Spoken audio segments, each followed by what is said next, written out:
We're all going to die. Maybe it's tomorrow, maybe it's next week, or maybe it's in 90 years, but it's going to happen. Death is one of the few things that all of us humans share in common. And when it comes your time to go, how are you going to be remembered? I was curious about what my friends would say about me at my funeral, so I decided to ask them. Instead of sitting by myself and wondering, I sent out a survey with the question, if I were to die tomorrow, what would you say about me at my funeral? The survey was obviously optional, but I offered each of them a personalized video of how I would eulogize them as a thank you for their help. Thankfully, a number of them responded. I'll get to those responses a little bit later, or you can skip to this point in the video if you're super curious. What got me thinking about death, funerals, and eulogies was this brilliant tweet that I came across. Everything that we say at funerals should be said at birthday parties instead. We leave so much love unspoken. When I read that, I reflected on the way that I interact with my friends and my family. Do they know how much I love them? Do they know exactly what I appreciate about them? And when was the last time that I shared the admiration that I have for them? The answers at this point to each of those are, I think so, but I'm not entirely sure. Probably not, as I rarely shared with them in a way that they were able to revisit, and too long ago. If anything, I've been guilty far more often of letting my loved ones know the areas where I think they can improve, as opposed to the areas where I think that they're so special. It's honestly inexcusable how that became my default. Statistics say that these days we live longer on average than any other time throughout human history. Though I will note that many of those statistics are heavily influenced by a much lower childhood mortality rate as opposed to the maximum length of life actually increasing. That said, none of those years are promised. Life can literally end at the blink of an eye for any one of us. And if it did for you or for your loved ones, God willing it doesn't, are you at peace with the way your relationships currently stand? Have you said all that you need to say? I get it, death may not be the most sexy topic to ponder and discuss, but we can only do so much to stave it off, and we can only hold it off for so long. If it's bound to happen, it would be wise for us to plan for it right here in the present. The Greek philosopher Seneca said, "The whole future lies in uncertainty. Live immediately." Here are some ideas for actions that you can take right now to make death a little less scary, at least on the relationships front.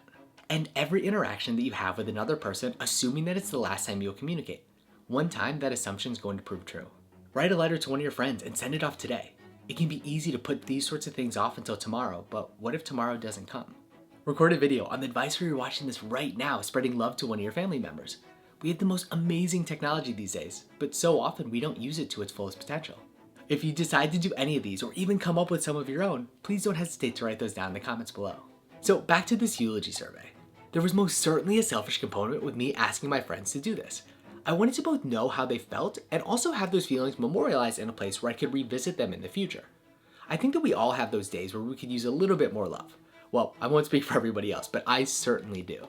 Similar to people keeping a rainy day fund of money, this was a rainy day fund of love. Not exactly the same, but that's where the idea and the inspiration came from. And my friends absolutely delivered. They wrote some of the kindest things. They brought up some amazing memories. And they reminded me of the areas where I have grown over these last few years. Overall, they saw good in me that I had forgotten about or I had never even seen in myself before. And with that, there's two main lessons that I got from this experience. The first is that it's okay to ask for what we want in life. Actually, in some ways, it's the most effective way to get what we want from life. So often in the past, I would be too timid to ask for what I want, whether it was something trivial like choosing a restaurant that I would prefer when given the choice, or something more substantial like telling a friend what exactly I need from them in that moment, whether it's to listen, to give advice, or simply just to be there and understand. I would expect people to read my mind when it came to my needs and desires, and I'd be frustrated whenever I didn't get what I wanted. But that's completely absurd to not only expect somebody to be able to anticipate your needs, but then also to fulfill them. At the end of the day, I'm the only one responsible for my own happiness and joy in this life. By being proactive this time around, my friends knew exactly how they could best help me. There was no ambiguity and there were no what ifs on my end. I believe that everyone and everything in the universe are helping each and every one of us to become our best selves. Sometimes it's on us to ask for what we want. Lesson 2 is that there's so much power in sharing love and good vibes.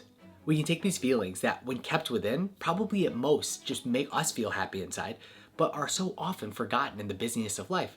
And when shared, we can transform them into these magical nuggets that can uplift somebody else's day, month, or maybe even year. And it really costs us so little. All that it takes is a little bit of thoughtfulness and the time that it takes to be able to share that message with another person. It's commonly said that the road to hell is paved with good intentions. So let's take our good intentions and turn them into good actions.